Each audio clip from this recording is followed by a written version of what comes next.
Day number 2 of the opening weekend on the FIBT World Cup Bobsleigh and Skeleton Tour. We're in Calgary, Alberta. The beautiful downtown look on another nice day as we get set for the 4-man competition, the opening 4-man race of this Olympic season. A warm welcome to our bobsled fans around the world. I'm Tim Singer, pleased to be joined by Olympic gold medalist Steve Messler as we get set for the opening race. Steve, a track that's maybe not your home track, but it's now in your hometown. It is, and this is a track that as Americans we come here to train a lot on over the years. It used to be one of our second homes for sure. And it's a fun track. It's a great track. Here you're going to see the push athletes are going to drive away in this 4-man. They're going to get in a lot earlier than you saw the 2-man yesterday get in. And as the athletes load, they're going to try to get in as quickly and quietly as they possibly can to keep the sled stable coming through these turns. Now, the velocity of which the athletes enter this track is so important because from curves 1 to 4, it's a really slow start, nice and gentle, but all of a sudden here, I'll say it once, I'll say it again, as the sled comes through curve 4 here, it's as if a stick of dynamite just gets lit off in the back of the sled. It starts to explode, and all of a sudden, you double your speed in about 2 corners. Coming through this omega turn, athletes are going to feel a lot of pressure, upwards of 5 Gs, heading to curve 8, which is where we're going to see a lot of trouble coming out of this corner. It's a tricky one heading down this straightaway. It can completely kill your speed. Heading to the Kreisel, where the athletes will feel over 5 Gs of pressure coming through. They're going to slingshot out of Kreisel, heading down to the bottom labyrinth of the course. Heading to curve 12, another trouble spot for 4-mans actually here as well. They got to be really patient on the exit there. Coming to the finish corner, athletes are going to get squeezed down. Drivers are going to try to take that shortcut here to the finish corner, and up the braking stretch we go on a glorious day here in Calgary. Andre Lange and crew set the track record at the 2005 World Championships. They also held the 2-man record. That was bettered last night by the Americans, so it will be interesting to see if another track record will be falling thanks to Lyndon Rush or the Germans, Alex Mann. So as you see the conditions, Oscar's Melbardis, the conditions are such that the temperatures are warm. That's usually not conducive to a track record, but Holcomb did it last night on very similar conditions. So what do you think? You know, it's Olympic year. It's the first 4-man bobsled. I was just at the start dock just a few minutes before the race. The coaches are anxious. The athletes have their game faces on. And there's big Kevin Kuske, who's by far the most decorated athlete on this hill. 4 Olympic gold medals and a silver Olympic medal as well. And Alex Zubkov. There's a man with a couple of Olympic medals himself. Checking out the start list, you've got Holcomb going in the number 5 position. Florschutz will be the first of the 3 Germans to go, coming off of subpar performances last night in the 2-man competition. The top 20 out of 22 sleds will advance into the second and final run. Now, throughout the first heat, we will be taking your emails. Our email address is bobskellytv, BOBSKELE TV, @gmail.com. We have a little bit of a delay, we're told, here to start this race as a result of... Martin, you got that again, what that information was? We were hoping to get, we were told it's a delay, so we'll pass it along the reasons. It could be one of any number of things. The track workers are still, the track saw a lot of action yesterday between skeleton racing and 2-man bobsled. The ice gets beat down, and it's not a lot of time in between a turnaround, the turnaround that ended last night at past 9:30, and now. Last year on the World Cup, there was delay after delay thanks to the weather. Throughout all of the European Tour, seemingly at every stop, there was a lot of snow. And so what we will do is we'll take a look at the preview of the season. You know most of these tracks. We've told you all about Calgary, where they took part last night in the 2-man. They have the 4-man competition. So here's your look down a track that they call one of the easier, but as we've seen, presents its challenges. But Steve, after this, they head down to Utah. They head to Park City, which is one of the fastest, if not the fastest, average speed for a track. You get going in curve 6 here, you're going upwards of 88 miles an hour, close to 150K. Then you hit the Lake Placid, which is a totally different track. It's a much slower track, but it's a track that we used to call the baby shaker. It's a track where you get in that sled and it feels like somebody's just taking you and shaking you back and forth. As you see the driver's hands there as they steer, they're going through a lot of vibration. Now, following the Christmas break, they head over to Germany, and the Winterberg track is known as much for how the weather can impact the competition. You're going to have rain, you're going to have fog, but you're also going to have 10,000 Germans screaming and yelling and having a big party around you. It's a great place to be. In the St. Moritz, this is the place where all bobsledders covet being. It's a natural track. It's built out of snow and ice every year. It is the softest, it is the smoothest, it is the fastest track that we get to go on. And it's just a pleasure to go down this bobsled track. famous horseshoe curve. Now, Eagles is one of the, if not the shortest, maybe Park City's a little bit shorter, but this is that track where the start is so crucial. There are some tricky lines, but unless you can bust it out at the start, you're not going to have a chance. Yeah, this is a starter's track by far. Heading over to Cunningham, Germany, just outside of Salzburg, Austria here. As you see, it's a strange track. It's got a lot of these big sweeping S-corners, they're called, which is the sled's about to go into here through a very tight Kreisel. Again, another track that's a really fun stop for everybody on tour. The Germans really know how to do it well. And it will all end at the Sochi Olympic Games, but first things first, the opening race. Four-man bobsled getting set to start, and this is the USA sled. The pilot, Nick Cunningham, with Justin Olson, you see watching. He's coaching, not competing today. Cunningham, Robinson, Quinn, and Morlew, USA. As you see, these athletes are going to push and get in. They've been working all summer for this moment right now. It's the opening World Cup with a 5:13 start. Those guys are not going to be happy with that start time. We'll see a little bit of steering right away. A little bit of steering right away. It's a new crew. It's a crew that just got put together. One thing to keep a notice on is the position of the athletes as they're in the sled. That's a huge aerodynamic advantage that you'll see when you see these big shoulders and heads flopping around. That's nothing but slow. World Cup bobsled is held in 2 heats. It's a total time, cumulative competition. Running time on the lower right side of your screen will be added on in the second heat. That will determine the winner. And Nick had a great exit out of 8 into the Kreisel turn here. He's hitting good speeds, 123.2. We don't really know yet. We're going to see more sleds come down. We're going to know whether that's a good speed. If it's based on last night, we'd say that's not that great of a start for him. But a 134-km/h speed at the bottom is quick. Several taps along the way in the lower labyrinth and right through the finish curve. So a finish time, even still skidding with the brakes, 54.27. Abe Morlew applying the brakes, still somewhat new to the sport. Abe is new. At least to this nation. Calgary is a rough braking stretch for a brake when you've got to get on those things and yarn on them as hard as you can. As you pull up on the brakes, the teeth actually grab into the ice to slow you down. Here you see the athletes accelerate, and they're trying to be, the best scenario is having all their footsteps, both feet going on at the same time. As they load in, it takes a little bit longer to get in the sled than they would have liked. That caused Nick to have to do a little steering at the top. And then here they are towards the bottom of the track in the curve 12, which again can be a tricky corner on this track, but Nick comes out with great patience as a young driver. Right now he's just waiting to see what's going to happen. And he'll get a very good indication very quickly because Lyndon Rush, the 33-year-old from right here outside of Calgary, is the pilot and the Olympic bronze medalist with his crew this year. Lascelles King Brown, David Bissett, and Neville Wright. Probably safe to say the Whistler track is the one that Rush might call the near and dear one, but the Calgary track is the one where he's the most runs. This is where he learned how to drive. He's got a big crew behind him. Dave Bissett on his comeback year now hasn't been bobsledding since the Olympics in Vancouver. Did good things with Pierre for a few years. Off to a 5:10 start that he did, and Bissett was on that bronze medal sled as well with Rush, so he feels good to have Dave back there with him.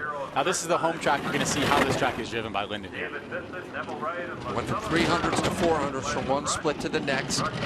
Which we should see a bigger acceleration at that point. If you're 300s ahead of the start, you should be 600s ahead of that next split for the velocity that you should get out of there, which tells me Nick Cunningham team did a great job. And Lyndon's got a big problem coming out of 8 there. That's going to suck a lot of speed as they head to the rise. The split time now falling off. He did some steering in that straightaway. The friction slowing the sled down. Over a kilometer an hour slower than Nick out of Kreisel. To the finish. He will fall behind the American in the early going. No! Wow!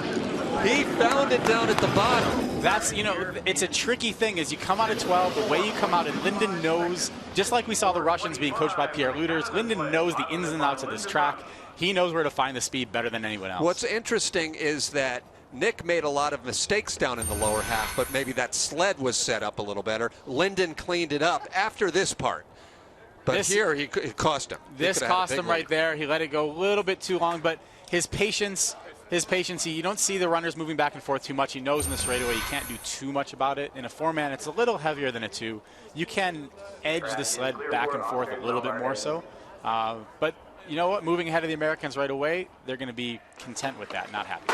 Following a poor first run in last night's 2-man competition, The Latvians cranked it out in the second heat to move all the way into fourth. He had the third fastest run of that That's heat. right, fourth place overall. So Oscar's Melbardis is a guy that they are expecting huge things from all season long. And we're going to see a start in the 5.0s here. You're going to see a big push crew. These Latvians are strong, and they're all power cleaning over 160, 170 kilos. These are strong guys. Melbardis, Freskins, Vildatse, and Dombis. They load in cleanly, 5:04, the fastest start by 600ths of a second from the pilot who won the Olympic test four-man competition last year in Sochi. Let's see what this next split's going to tell us. It looked like they had a little bit of an issue getting in, which you're going to see. It's early in the year, 1200ths though. They did accelerate. They doubled that difference. That's what we should see from the first split to the second split. Now they're all large athletes. Are you looking for absolute big size? Or no, you're looking at a little bit of a skid there. You're looking for athletes. Push athletes are going to average between 6 foot tall and 6'4", 6'5". They're going to be anywhere from 205 pounds upwards of 230, 235 pounds. They got to fit in the sled. They've got to fit in the sled. They've got to keep their speed. So it's a trade between your strength and your speed and your size. Every crew's going to be slightly different. 131.6. The Americans had over 134 kilometers an hour speed, which tells you that they dropped another 200s on the Canadians, but Nick Cunningham's sled was fine. By 200ths of a second, the Latvians take over the lead from the Canadians, with the Americans only 400ths back. We see this more, Steve, in four-man than in any of the other disciplines where you get a crowd of teams all packed within a tenth of a second. You do. It's faster. It's a faster sled, so you're going to wind up with less differences between them. You see a little bit of trouble. The two guys having trouble getting around, and that affected the steer. 3, which slows down 4, and all of a sudden the sled's moving, and Melbardis can do nothing but just try to wiggle it away. Big skid here.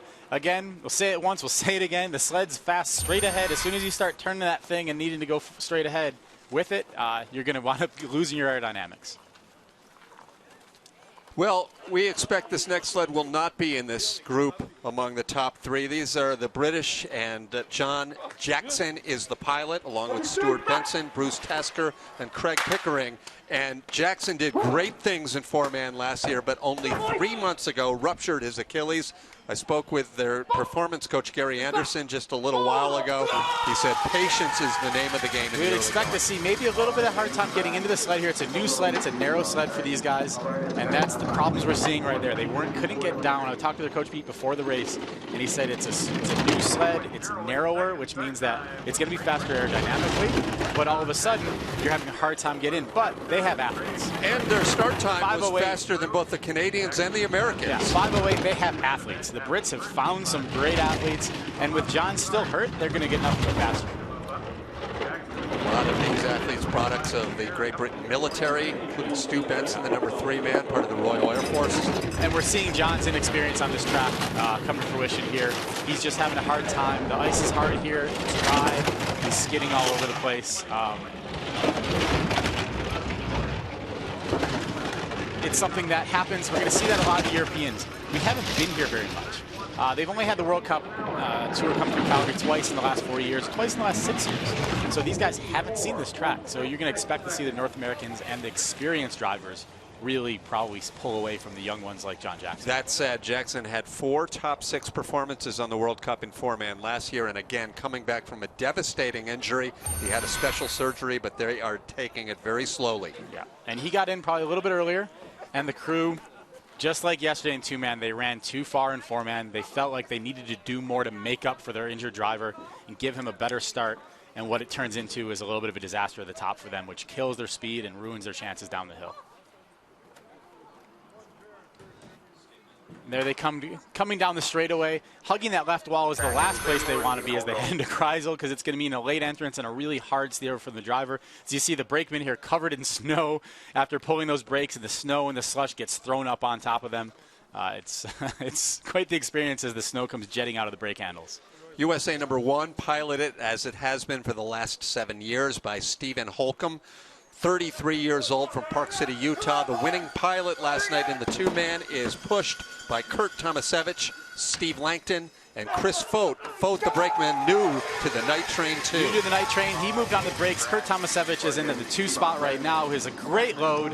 Beautiful load by these guys. This is what they do. This is what they're known for, having green crisp loads and a 5:04 start. It's solid. equals the Latvians. Now this is a sled that everyone believes is the fastest in the world. The only question is how tough will it be for Holcomb to learn the driving. And the 200s ahead split right here is from the great velocity his crew gave him. But it's a new sled. It's the new Night Train. It's the Night Train 2, they call it. We won gold in 2010 with the Night Train 1. Night Train 2 just got unveiled. But the steering is a little bit different. So Holcomb is having a little bit of an issue, which is what you're seeing right now. Right. That being said, it's a fast sled. So he can have a few more errors, bump a little bit more, and he's still going to be fast. Spoke with Coach Mike Kahn, and he said that Holcomb's patient enough where even if they don't win every race, it's all about learning the sled. He's bumping down, and he's still pulling away from the field at this point. 133.5 kilometers an hour, 1,500s ahead. That is a huge first run. Incredible bottom. This is a carbon copy of what we saw last night in the two-man. 83 miles an hour, so what we saw in the two-man was great starts. We didn't see perfect driving, but we saw a sled accelerate at the bottom. And you did. And again, this is Holcomb getting used to these new sleds. It's much worse than getting in a new car at this point. Here you see him coming out of 8. He just doesn't quite have the feel yet, but Holkey's going to get this. He is the best feeling driver in the world. He's one of the best drivers to ever come through this sport. And you see a big skid on the way in, which means that that front of the sled's going to have to change direction a lot, which is doing nothing but slowing them down. Yet at the same time, it didn't really affect the downtime, did it? 1,500s in front of the field in the early going, but the next 5 sleds will all tell a big story on if anyone's going to challenge the American this weekend in Calgary. Next up, Thomas Florschutz, 6'0", 210, 35 years old, out of Sonnenberg. Florschutz is being pushed by some veterans here, Andreas Bredal, Kevin Kuska, and Christian Poser. Yeah, you'll see big Kevin Kuske on which side of the sled is he going to be on? I'm assuming he's going to be on the right side of the sled. Yeah, he's on the right side of the sled now, our right. The most experienced push athlete in the world, 4 Olympic gold medals and a silver. Thomas Florschutz was a guy, 5'13", they're not going to be happy with that start. Florschutz was a guy who, after 2010, he was the heir apparent to Andre Lange. He was Olympic silver medalist in two-man. He was solid in four-man, and he's had a lot of injuries. He hasn't quite fulfilled the promise that he had. In fact, he's been overtaken by the Germans. His brother was a 3-time world champion in doubles luge, Andre Florschutz, who competed with Torsten Wuslik. They were a great squad, as is every German luge team. But these guys were second at the test event in Sochi last year, which you don't want to win that race. It's considered the Olympic jinx if you win the pre-Olympic race the year before. So they're sitting where they want to be. 1,400s back is still going to put him in second on the This will be interesting. Hunt. They went from 1,600s to 1,400s. Let's see what they have around the finish. They're 1,600s again, which at least makes you believe they're even with the Americans on the lower part of that track. They gave it away at the start. They did, and that's 1,600s back. They're 600s back at the start. No, more than that. Sorry, they're 900s back at the start. They gave it all up at the start. So in essence, what we'd be expecting to see, for every 100th at the top, we're going to see a 300th difference at the bottom. So as these guys accelerate the sled, the efficiency of which they can get in and get their bodies down and controlled is going to tell the story for the first 4 curves. Again, our email address is bobskellytv, BOBSKELETV @gmail.com. Very quickly, we have an email that came in from Tony in Great Britain. Woke up early today to watch delayed coverage of the 2-man, now watching the 4-man live. Thanks very much, Tony. Hope you enjoy the race as the Americans lead the way by 1,500ths of a second over Latvia.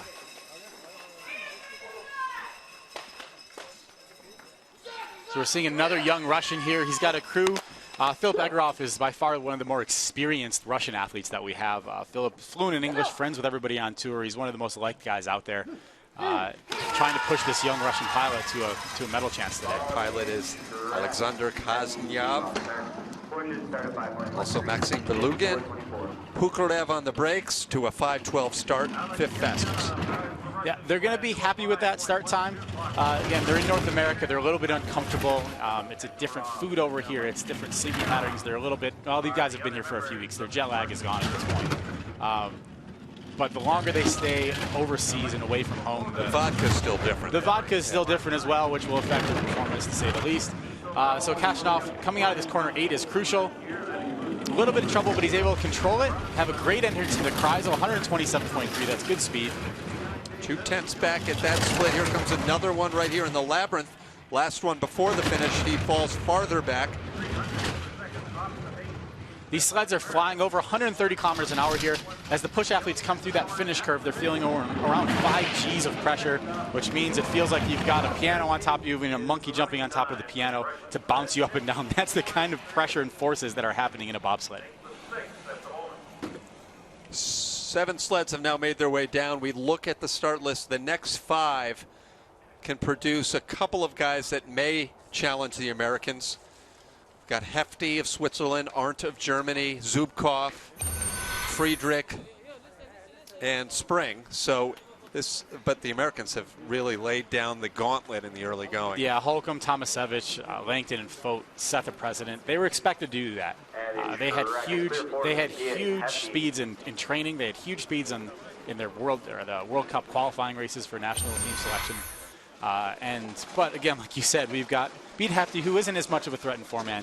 But after him, we've got the world champion Max Arndt and Alex Zubkov. Hefti getting set to go, and we talked about this last night, Steve, how Hefti is so great in 2-man. He mailed it in and stopped competing in 4-man for a couple of years. Now we're in an Olympic year. If he can't put down results in the first 5 weeks, say, in 4-man, will he do the same thing? Will he concentrate on a 2-man medal? No, he'll keep on training at this point, because what he needs right now is runs. He needs training runs, whether it's in a 2-man or 4-man. So it's Olympic year. You want to get these guys to the games too.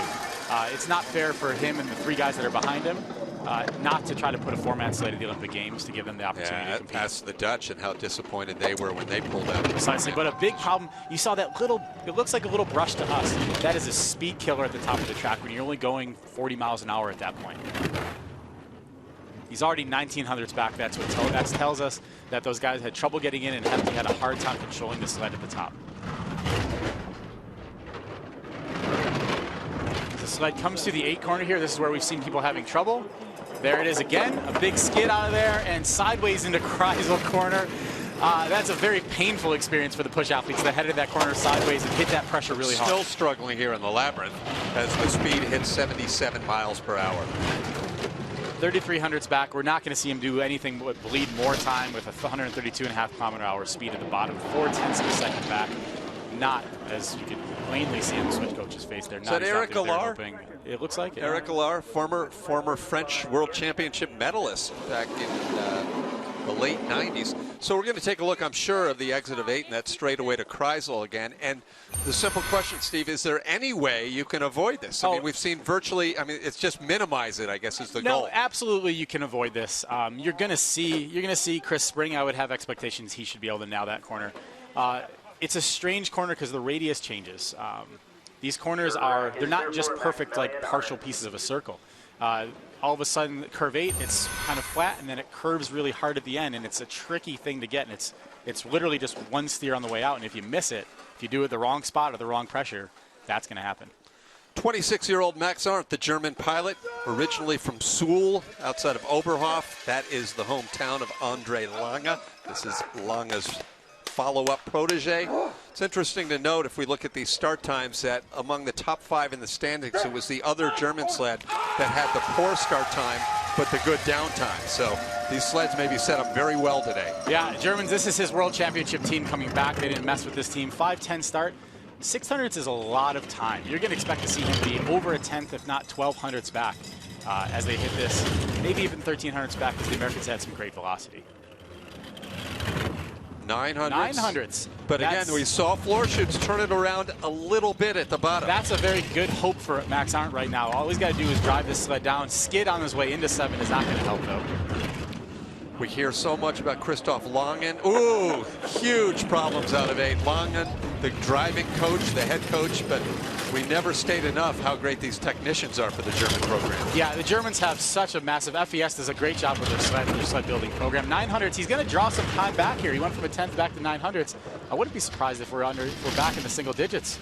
As I said, as it's 600s, both German sleds now with subpar starts with some mistakes in the middle, but they have great speed down at the bottom like the Americans. They do, and that also tells you Holcomb, visually we could tell he didn't have a good run. He doesn't have the feel for this Night Train 2 sled yet, and Max Arndt made him pay for there by coming back on him with being 900s back at the start, or 600s back at the start. We should have seen at least a 1500 lead by the Americans.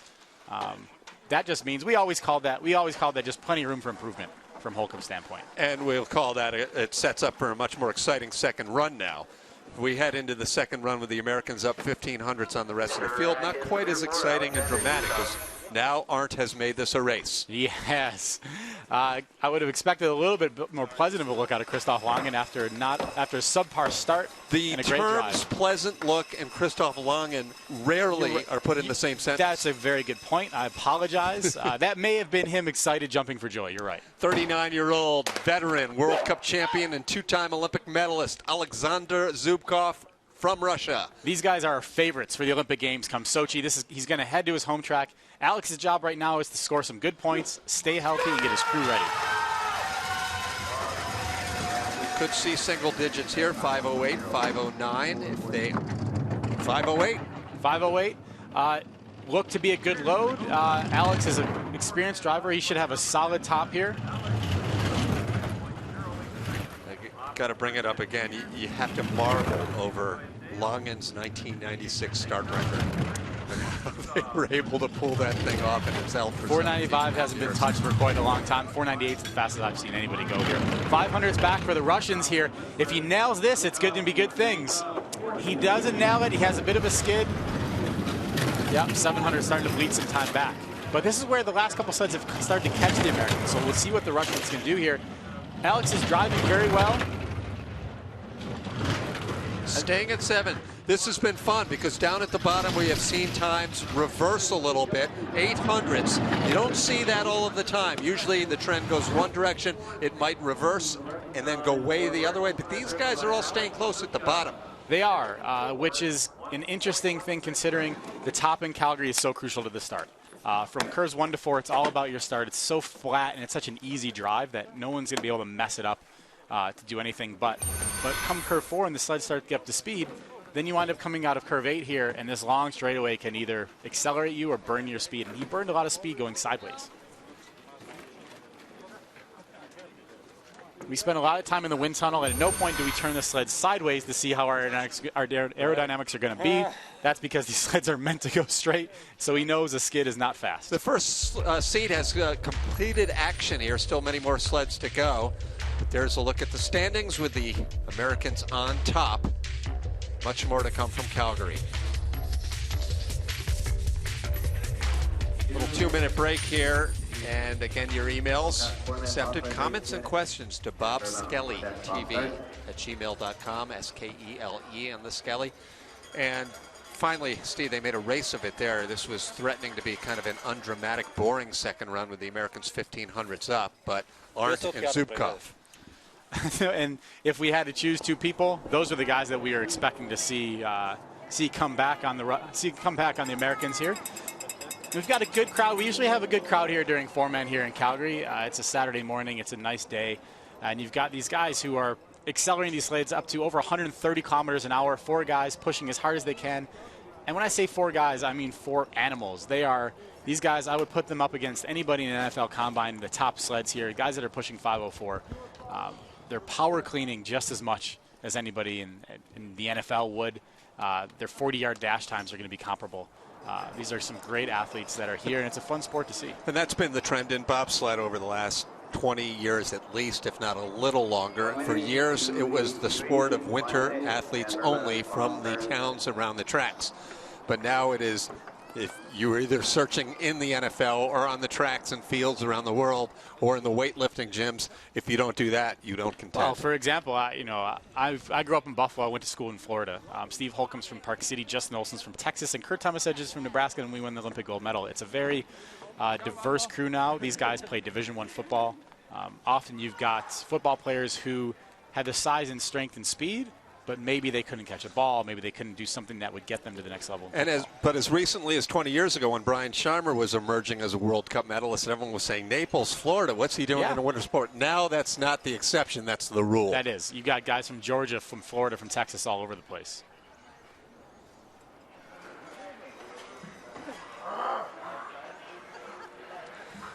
Back to the top of the track at Canada Olympic Park in Calgary as four-man racing continues here in the opening World Cup race, the FIBT Viessmann World Cup Tour.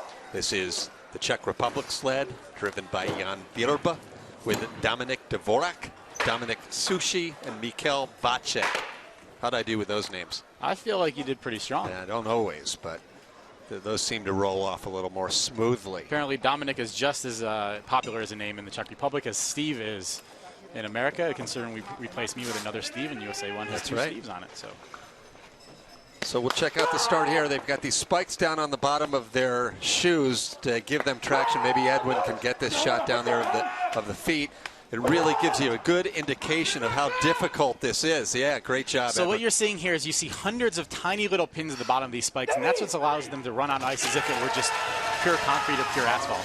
It's not a problem. There's no slippage. There's no anything like that. Those hundreds of little spikes with little bit of spaces between them allow them to hop in. Slowest start, and they nearly tapped one wall. They skid out of curve one. This will just spell disaster. And as our producer, John Morgan, tweaked into my ear that sometimes I tend to try to forget this.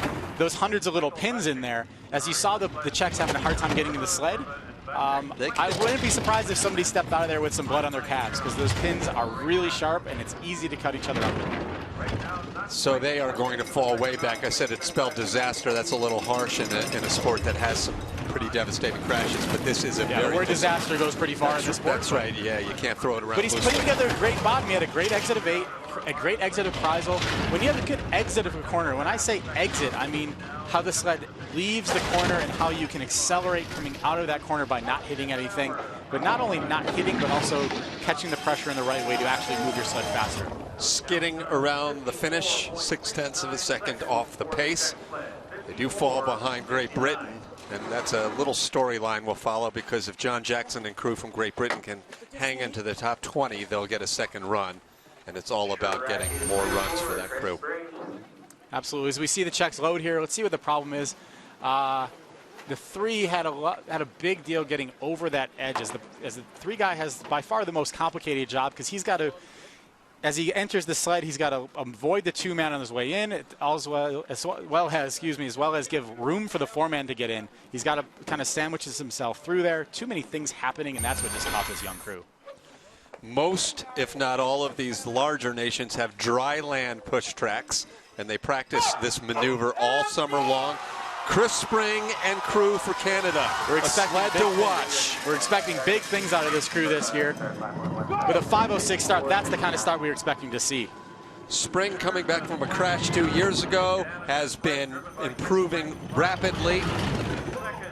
Yeah, the problem was those guys, they may have run a little bit too far. You saw Chris Spring, you saw the runners out of curve 1 have to go back and forth, which means he's having to compensate for the guys still moving around going through curve 1. His crew includes Cody Sorensen, Ben Coakwell, and right behind Spring, Jesse Lumsden, perhaps the strongest push athlete in the world right now. And these guys are new Eurotech sleds. The sled manufacturer is such an important thing here when it comes to, just like anything else, whether it's a Ford or a Mercedes or BMW on the bigger circuits. Those are the things that also help these sleds and these athletes go fast. Chris is in a new sled. They don't know what the aerodynamics are going to do with it. Now they're competing against the world, and he's not going to be terribly happy with what. Something fell off that sled there down at the finish as well. Stefan Bosch really upset with that 0.2 of a second deficiency. And the start time was great, but what we've seen here, Steve, are the Americans and the Germans and then Russian Zubkov accelerate down at the bottom. Well, you also saw a start time that was great. But you also saw a crew that had a harder time getting in. Loading. Something happened. Okay, they gave it away right away. They gave it away. You can have a great time, but if you don't have the velocity and a clean entrance into curve 1, you're going to have issues. This is the finish curve, I believe? This is 14. This is the finish. Right. You're feeling about 5 Gs as the athletes here getting squeezed down, and not big speeds. Chris is not going to be happy with himself. And then some tape flew off of that sled when they came around the finish. Yeah, let's see if we can see it look here. Yeah. I'm not sure if that's tape. It's one of the. We have one of those in the track, guys. We have the Omega pieces that's in the track. Oh, right. Okay.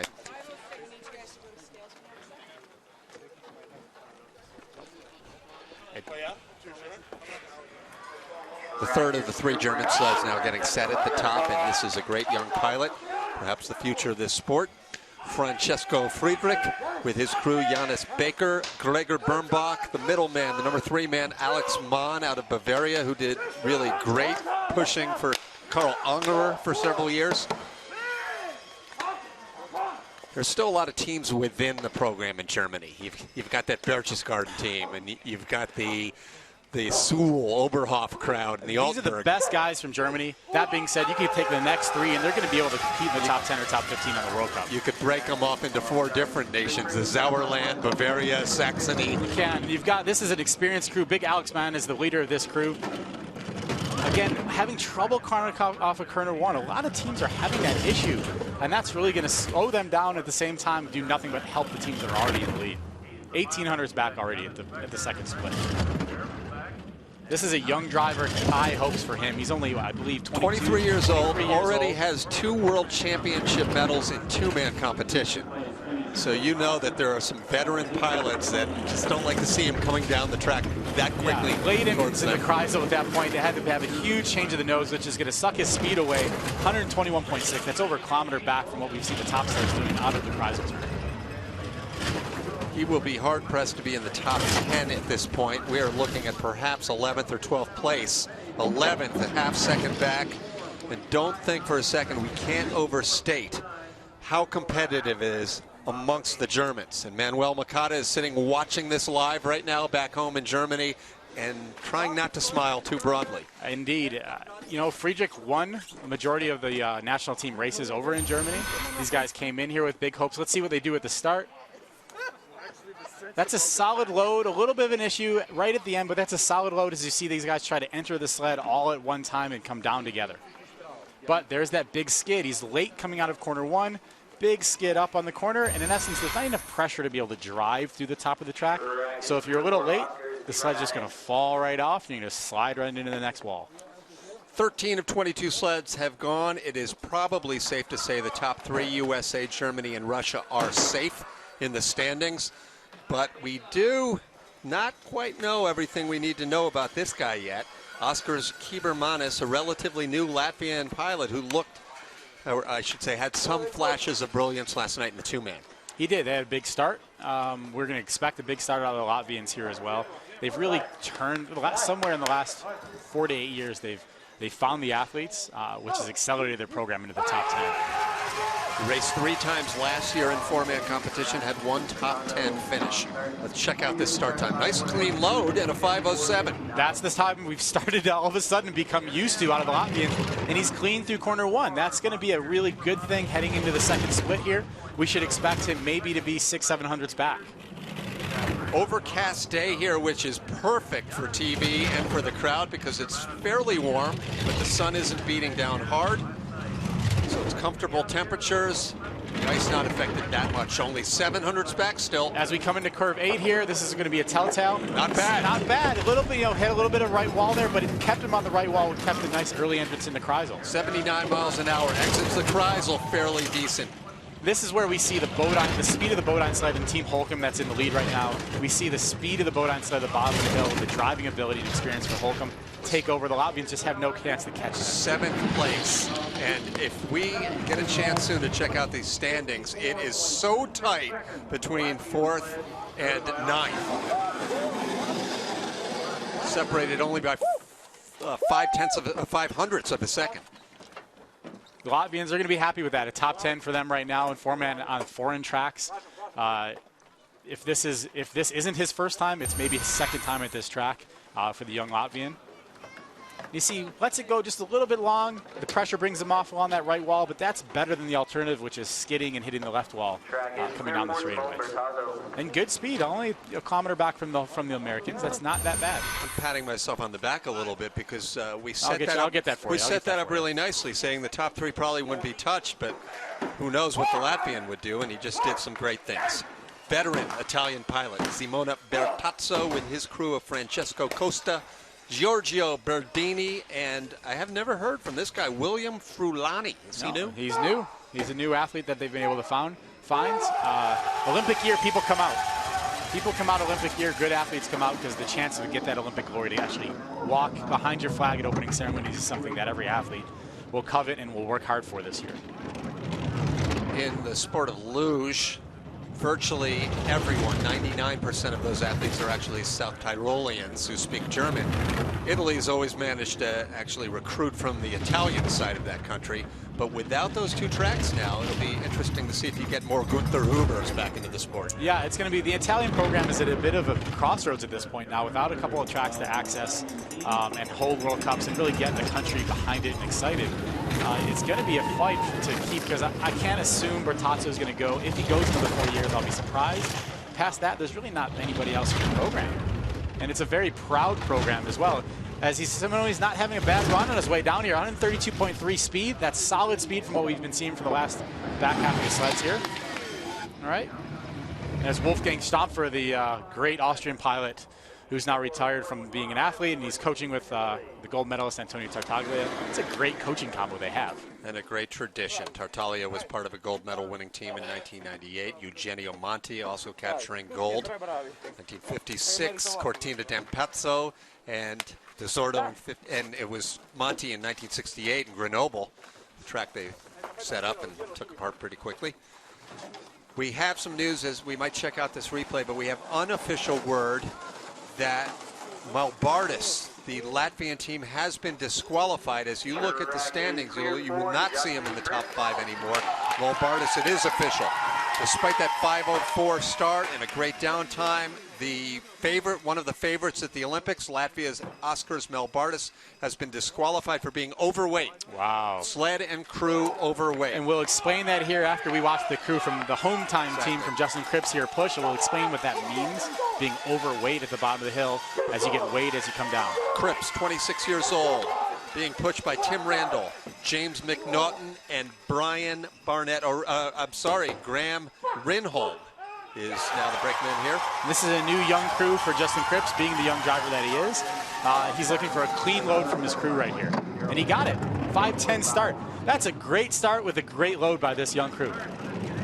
So we will see how they can perform on a track they're comfortable with, and very quickly a little bit more about the weight. So the Latvians have just been disqualified for weighing over, and what that means is the sled for bobsled, the sled itself can't weigh less than 210 kilos, and with the sled and the athletes, they can't weigh more than 630 kilos, so over 1,400 pounds.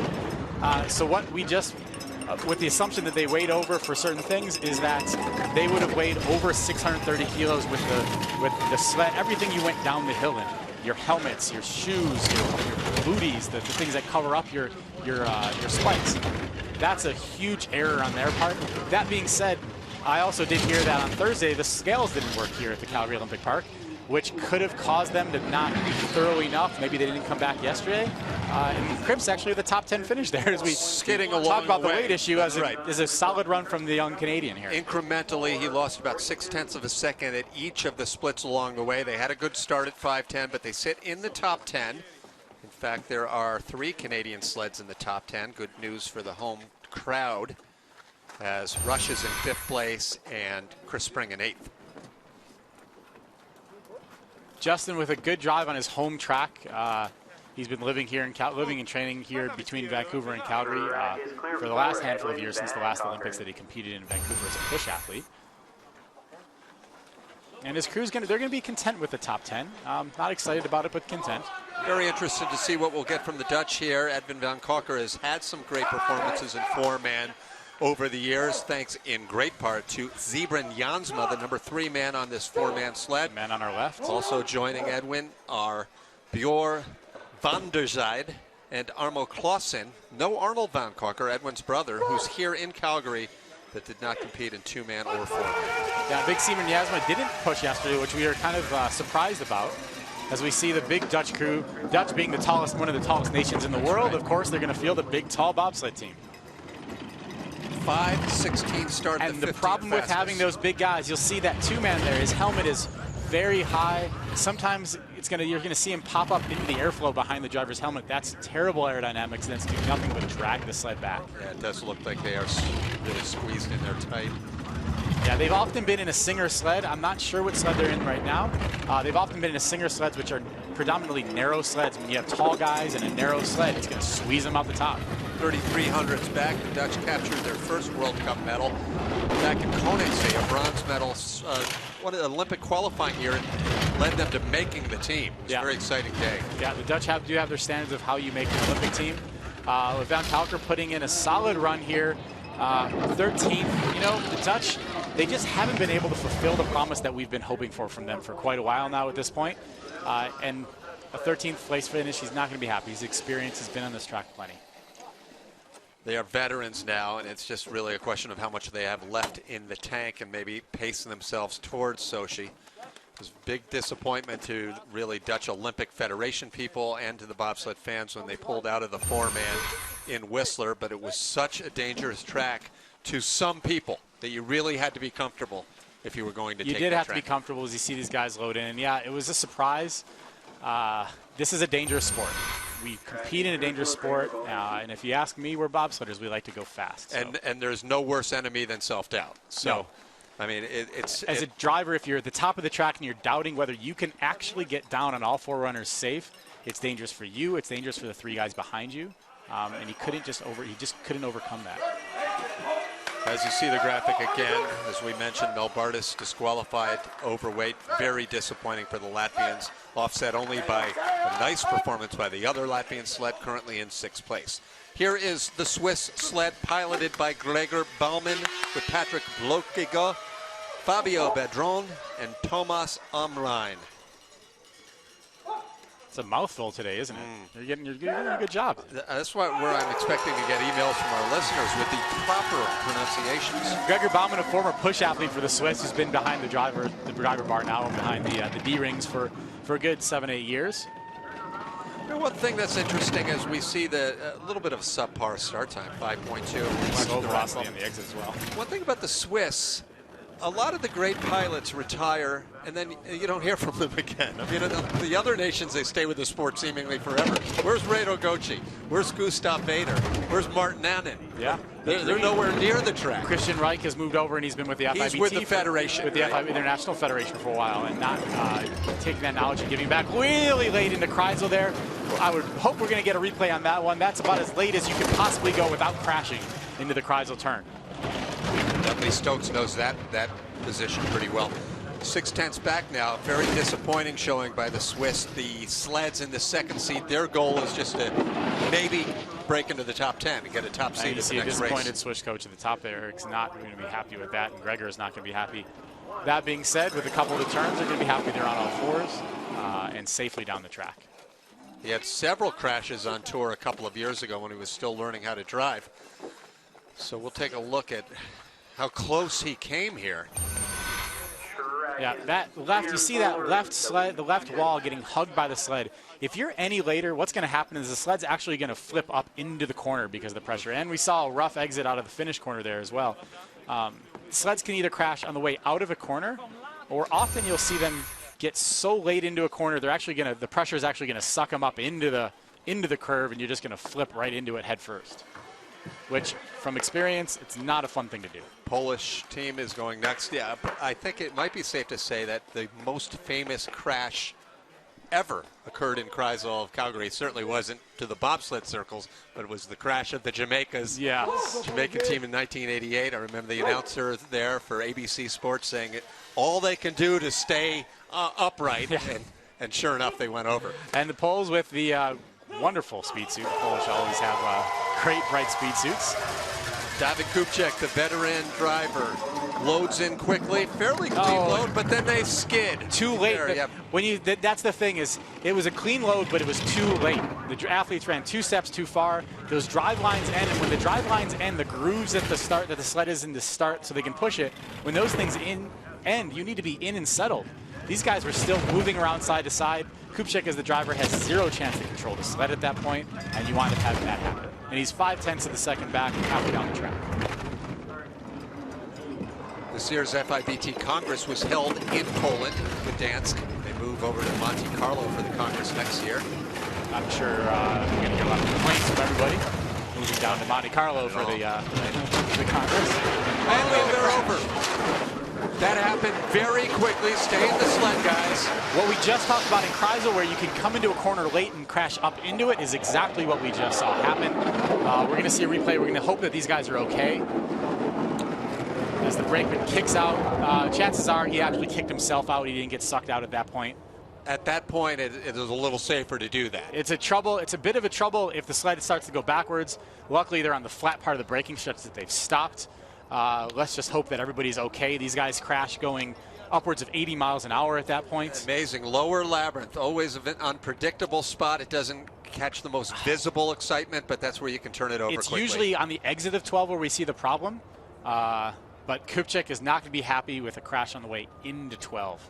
First crash in anything even remotely resembling one this weekend in skeleton bobsled action. These guys are wearing motorcycle helmets is what they're wearing. So that's what they're taking off. It's not a specially made bobsled helmet. It is actually a motorcycle helmet. You can go to the store, KBC and that brand right there. You can go to the store and buy these things.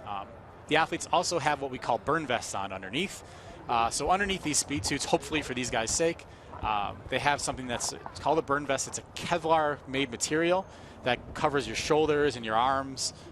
We do have all 4 push athletes that made it down. Let's see what happened here. Coming through 11. He's going to hit this right wall, get pushed away late. That just was a case of skidding, almost like a hydroplane on the road. Yeah, so what happened here is where the sled should have been entering and the runners should have been coming on the corner, the bunk of the sled actually hits the wall and they get pushed away. And at that point, it's really hard for the driver to do anything once you've been pushed away. It's something as you come out of 11, you're aware not to do. Once you're over, the sled can become your best friend. You want to stay in there for protection. We saw an incident, it was about 6 years ago in San Moritz, Kaylee Humphreys crashing out of Horseshoe. Heather bailing out almost immediately while they were going 70 miles an hour, and that was a somewhat scary moment. It's a nerve-wracking thing. As I watch it, my body automatically goes into the mode of knowing what they're going through, having been in that position before. We'll have a little bit of a track hold here, Steve, so if you can be anecdotal and tell us about some crash you may have been in. Yeah, you know, I've crashed here as a driver, but as a push athlete, probably the scariest crash I was in was in Altenburg, Germany. We were in a training round with Todd Hayes, and as we came out of Kreisel, was the opposite of this, where David here crashed, and he crashed into the corner. We actually crashed. We went a little bit too long. Kreisel, out of Kreisel and Altenburg, about halfway down the track. And at that point, you're in the sled. It's a very loud sport. You can hear it on television. You hear the vibrations from the sleds. And all of a sudden you're in the sled, it's loud, and all of a sudden it goes whoosh, and all you hear is the air because you've left the ice and you're flying off the edge of the corner and you're going to wind up hitting your heads, landing down like that. And at that point, as a push athlete, like you said, the sled is your best friend. See him, he's going to hit that right wall and get pushed away. And the sled's going to get pushed to our left towards us on the screen. And at this point, there's nothing you can do. This pressure, the sled needs to get on the corner. It needs to be on the corner. And this is, for these push athletes' sake, this is about the easiest way to crash. And it's such a heavy machine, in the Latvians' case, Melbardis too heavy, that there's just no controlling it once it gets to a certain point. The difference between the 2-man and 4-man, 2-man is a sports car. You can kind of dive it in and out if you have problems. The 4-man is a Greyhound bus. If the bus gets going in the wrong direction, there's nothing you can do. There's too much weight. It's over 1,400 pounds of steel, an athlete that's going in the wrong direction. And these kind of gets nothing like a good hug at the end of a track to make yourself feel better. David's got a good attitude about it. Every pilot knows that this is a possibility. Yeah, and David's a well-liked guy on tour. Maybe not by his other 3 push athletes currently at the moment, or by his sled mechanic or sled techs who are going to have to fix this sled and hope everything's okay. But as a driver, you're best off to do what David's doing. He's going to go for a walk for a second here and figure out what he did wrong.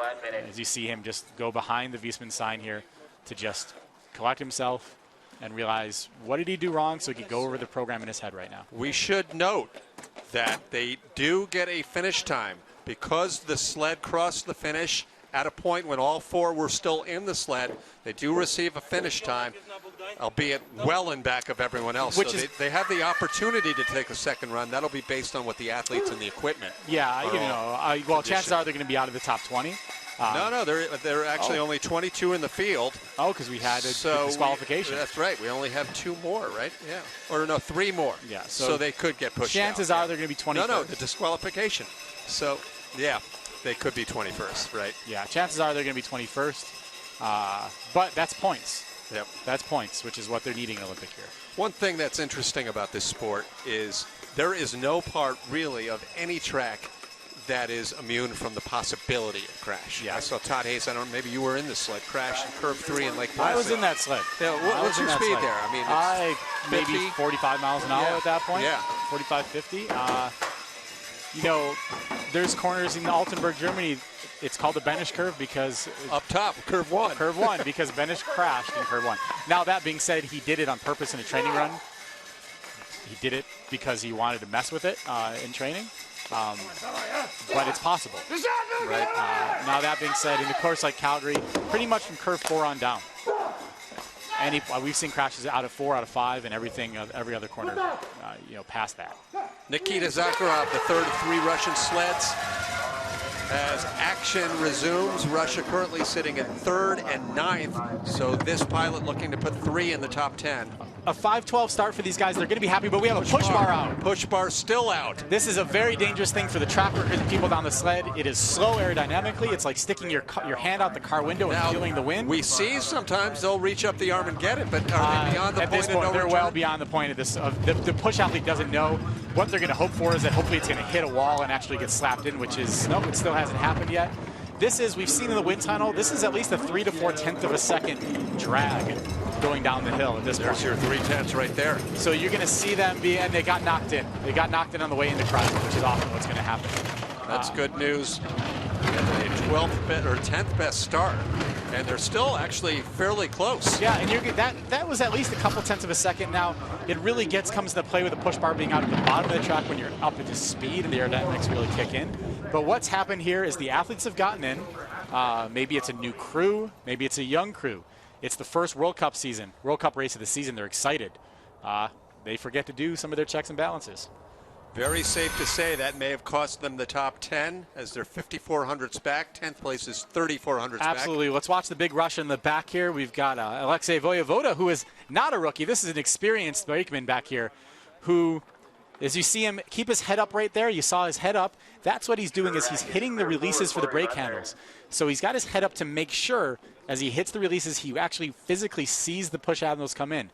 What can be tricky is you can see one come in, then you can hear a tap or something on the other side, and you assume that's the brake. You can assume that's the push handle. For the veteran, that's something that he is going to be definitely criticized for, I can say the least, from the Russian coaching staff. Florian Linder, the push coach, when he gets up to the top of the hill, he's going to hear about it. Third of 3 USA sleds. Corey Butner is the pilot, along with Andreas Durbel. Chuck Berkeley, the veteran, tallest athlete on the team at 6'5". And Chris Langton, the younger brother of Steve Langton. Yeah. Chris Langton in his second year on the World Cup. Had some limited duty last year. Berkeley's the only one on this crew with some real high-level World Cup experience. Hopefully he's able to work. You see Chuck on the left. There's 2 there. He's going to load right after. We have a slip by Butner on the way in. Berkeley also the oldest member of the USA team at 37 years old. Corey Butner getting in there, there's no excuse for that. We're going to have to see on the replay what happens, whether it was his hand slipping or his foot slipping, but that's going to throw the whole crew back, so whatever their start time is. It was a 5:09, the 7th fastest. We would have expected to see a much better start time out of them if that didn't happen, because at least the velocity was going to be affected, I should say that.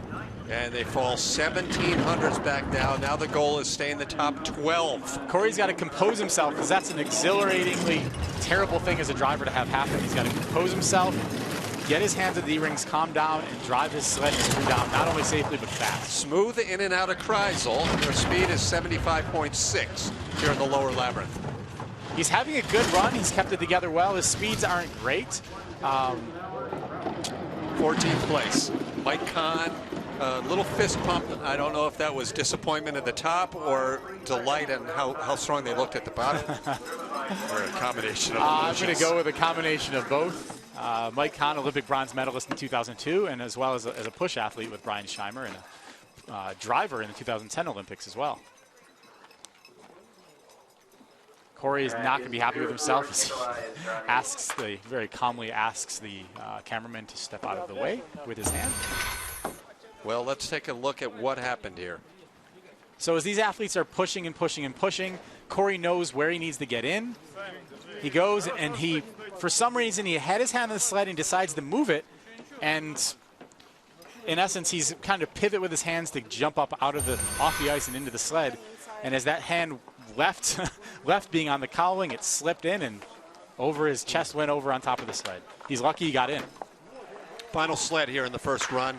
Veteran pilot from Romania, Nicolae Estrada. Another one of those guys from a not heavily supported nation, Steve, that plugs in and out and has had some good results. Saw a good result in Park City, a top 10 in 2009 before the World Championships in Lake Placid. And as recently as 1968, Romania had a top 3 result at the Olympic Games. And the Romanians have been another one of those programs where they don't have the support they need. Bobsled is a sport where you can have the athletes. They had some great athletes come through the sport. You can have a good drive, but if you don't have the equipment and the runners and the money to purchase and do research on them, you just can't quite get it done. He will be all but guaranteed a spot in the top 20 for the second run with the scale downfield with one crash and disqualification. And I think we're looking at about 20th place at this point. That's what we'd expect. You see that crew riding really high. Again, not great aerodynamics out of them. But they're in an older sled that maybe doesn't quite have the amount of ability to get down. Maybe the back axle isn't cut out as much. There's all kinds of things that sleds have evolved over the last 10 years, and aerodynamics has really changed over the last decade that some of the older sleds just haven't kept up with. Here's out of 8. You can really see how big, see those shoulders. You can see the Adidas signs there. That's those shoulders sticking up. That is not aerodynamic. If you can feel, those athletes can probably feel the wind on their shoulders. If you can feel wind, that means you're blocking it. And if you're blocking wind, you're slowing the sled down. Not to mention all that steering on the runners, adding additional friction. Nonetheless, a second heat for the Romanians as they make the top 20. The Americans, coming off of a victory in last night's two-man competition, pick up where they left off with a start time of 5:04. Good speed down at the bottom, and despite a few mistakes, they hang on to a 600th of a second lead over the Germans, 800ths ahead of the Russians, setting the stage for what should be an exciting run number 2. The Americans are off to a great start. This is the kind of race that we expected to see. They had a great training in the fall. They had big pushes, and their push competition has been disqualified in the Latvians. So you're going to see them accelerate away. I wouldn't be surprised if we see them pull away from Max Arndt and Alex Zubkov in the second heat. Although the German and the Russian, their sleds were equally as fast down at the bottom. So it's going to be a lot of fun in run number 2. Keep in mind, we also have women's bobsled coming up later today, live around the world. Thanks so much for joining us for the streaming coverage. As you see, the Polish team that crashes and the Latvian team that was disqualified, both of them are eliminated for run number 2. Run number 2 is coming up in 28 minutes here in Calgary. Thanks so much for joining us. We hope you'll stick around as we'll be back with live television and internet streaming, 11:30 local time, for Run 2, the World Cup opener of the Viessmann World Cup bobsled circuit. For Steve Messler, I'm Tim Singer. Back in a bit.